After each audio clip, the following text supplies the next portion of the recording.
This is my 100-mile review of the Nike Vomero Premium, one of the most hyped shoes in the last few months. Is it really worth all that hype, or is it just a gimmick? This shoe was created to be an easy, long-run, recovery-type trainer that was perfect for being bouncy and really just soft for every single run. So let's get into the stats. First, let's start with the price.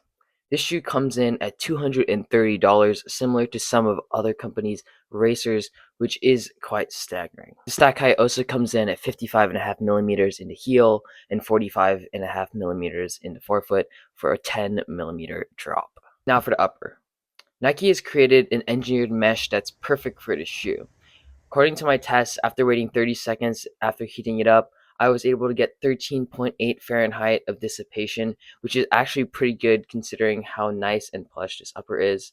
The tongue on this shoe is perfect. It's really nice and thick, which makes it feel overall really comfortable. This shoe comes in at a staggering 348 grams in my US men's size 9.5, and that's the heaviest shoe I've ever reviewed and the heaviest shoe that Nike has ever created. That's one of the big pain points of this shoe, just the sheer weight, which makes it slightly difficult to run fast in, which we'll get into later. Now for the midsole. This is where all the magic has happened. Nike has put in a lot of time and effort into engineering this midsole, as you can see with the two Air Zoom Pod units, both in the forefoot and the heel, which makes it perfect for heel strikers and forefoot strikers, so you're able to get that bounce that you really got this shoe for. It also encases the AirPod units with a lot of ZoomX foam, giving it that 55.5 millimeters of stack height, which is Nike's premier racing foam, which I think makes it really soft and plush, adding on with those AirPod units. Nike has used their original waffle style outsole, which was in perfect for the shoe because I was able to get a 35.6 degree average before it started to slip on my grip test. The durability of this outsole has been pretty good, with only those small nodes coming off after 150 miles. Now for the fit. This shoe actually does come in a little bit wide, so it's perfect for most people, even if you have wider feet. And I would say it also comes in true to size. I was able to get my normal size 9.5, which is perfect for this shoe. Now for how it feels.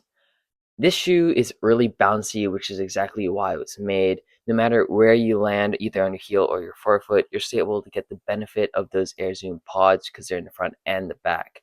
And that 55 millimeters of stack is just really soft using that ZoomX foam, so it's perfect for recovery and easy runs. Considering the 55.5 millimeters of stack on the shoe, it's surprisingly stable, and I think that's because of those Air Zoom pods in the middle, giving it that stability that you really need when it's just a full Zoom X, even without a plate. Considering that, it's still pretty good to be cautious about your tight turns with this shoe because it still does have that 55 millimeter stack. If you are a little bit prone to rolling your ankles or you've had injuries because of that, I would say this might not be the best shoe because you could roll your ankle if you're not used to it. The upper on the shoe is also really nicely padded. The tongue is really thick, and the collar around your ankle is also padded really nicely, which just makes it really comfortable.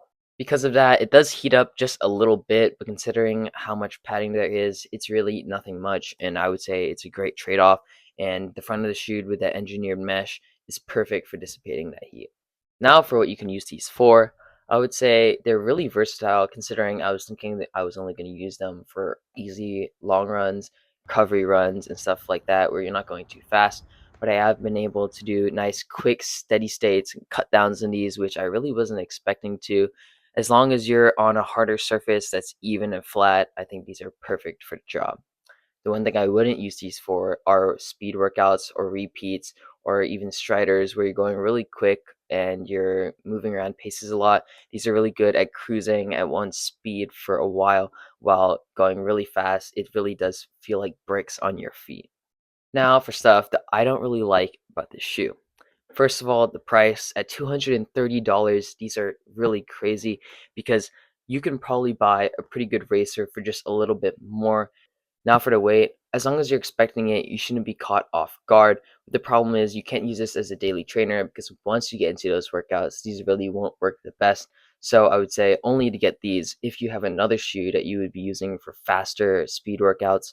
As long as you have that, you should be fine, and these should be able to fit a lot of your other runs. Now, you still need to be mindful about rolling your ankle in the shoe, especially if you're prone to it. For me, I haven't really ever rolled my ankles, so I've been totally fine in the shoe, but I've had some other people try it and they say that it is pretty unstable for them and they wouldn't buy it because they have rolled their ankles. Because of that lack of stability is not great for anything where you're running on uneven surfaces, so trail running is definitely not an option. I would say when I'm running, I definitely look at where I'm going to run, especially if it's a trail. I don't want to hit those big rocks because I could accidentally roll my ankle. Now let's talk about the shoe after 100 miles. I've actually had these for 150 now, but I would say the durability is actually really good considering that this is a pretty expensive shoe. The outsole with that waffle pattern is actually holding up really well. The midsole of the shoe, which my concern was it was going to squish really quickly, like some of the other super shoes out there, is actually held up pretty well. It's still really soft, and those two AirPods in there are really doing a lot of work, keeping it really soft, even while the ZoomX foam might be compressing a little bit. Now let's talk about how the Vomero Premium stacks up against the Vomero Plus and the Vomero 18. Now what they use in the midsole. So the Nike Vomero 18 uses a combination of ZoomX and React foam, which adds extra stability because React X is more durable and a little bit firmer, but the Vomero Plus uses a full-length ZoomX foam midsole, which is perfect for being pretty soft, while the Vomero Premium uses an entire bed of ZoomX foam with two Air Zoom units inside, making it a lot more bouncy and soft compared to the other two. Now for stack height and drop.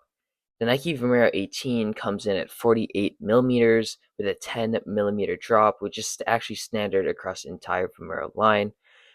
The Nike Vomero Plus is actually 1 millimeter lower with 45 millimeters, but it is all ZoomX, so it ends up being softer, while the Vomero Premium is at 55 millimeters, Nike's highest stack height ever, making it insanely soft. Now for the weight. The Nike Vomero 18 comes in at about 325 grams, while the Vomero Plus comes in lighter at 292, and the Vomero Premium comes in at the most with 348. Now let's talk about why you would want one of the three shoes. The Nike Vomero 18 comes in as a more versatile shoe, which is not as soft as the rest of them, but it's pretty stable and usable every single day. The Nike Vomero Premium comes in as more of a really soft shoe, which isn't fully used to go fast, not a daily trainer, but mostly used for recovery.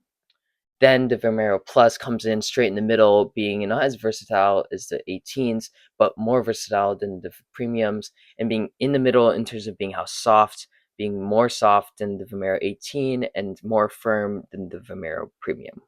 So now for my final thoughts. This shoe is perfect for people looking for exactly what it's giving, which is a soft, recovery, easy, long run type shoe that can pick up the pace just a little bit, but it's not for workouts.